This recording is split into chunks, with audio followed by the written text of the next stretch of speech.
ખાખી એ લોકોના રક્ષા માટે હોય છે, પણ એ ખાખીનો ખોફ લોકોને લાગવા લાગે તો શું કરવાનું? અમદાવાદની એક ઘટના તમને કહેવી છે. એક પ્રજ્ઞાચક્ષુ વ્યક્તિ છે જે કેન્ટીન ચલાવે છે. પોલીસ એને પોલીસ સ્ટેશન બોલાવે છે અને પછી એના ઉપર જે અત્યાચાર થાય છે એ સાંભળ્યા પછી પણ રૂવાણા ઊભા થઈ જાય. એક વ્યક્તિ જે દિવ્યાંગ છે એ દિવ્યાંગ પર આક્ષેપ છે કે એ કેન્ટીનમાંથી કોઈ એક બાળક કંઈક ચોરી કરવા આવે છે અને પછી એને મારે છે.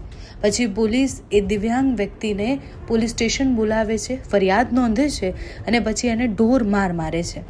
અમદાવાદના ગુજરાત યુનિવર્સિટી પોલીસ સ્ટેશનમાં ફરજ બજાવતા મહિલા પીએસઆઈ સોનલ રાઠોડ પર આક્ષેપ છે કે દિવ્યાંગ વેપારીને એમણે ઢોર માર્યો છે.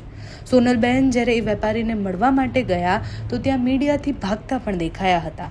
આ આખી ઘટના પછી પ્રશ્ન એ થાય છે કે જે ખાખીથી બધાને સુરક્ષા મહેસૂસ થવી જોઈએ એ ખાખીની દાદાગીરીથી બધાને ખોફ કેમ છે?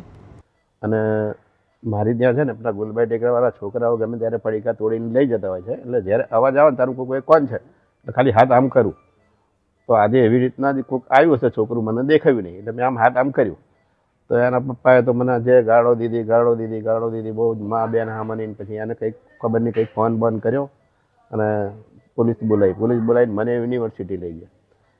યુનિવર્સિટી જઈને એને મારી ફરિયાદ કરી. મેં ત્યાં પેલા પોલીસવાળાને બી કીધું કે સાહેબ મેં આથી જાણીને મેં નહીં કર્યું, અંજાનમાં થઈ ગયું હશે. એમ એને કંઈ વાગ્યું નથી. પોલીસવાળાએ ભાઈઓએ એમને પૂછ્યું બી ખરું કે તને કશું કાનમાં થાય છે? તો કે ના, મને કશું નહીં થતું.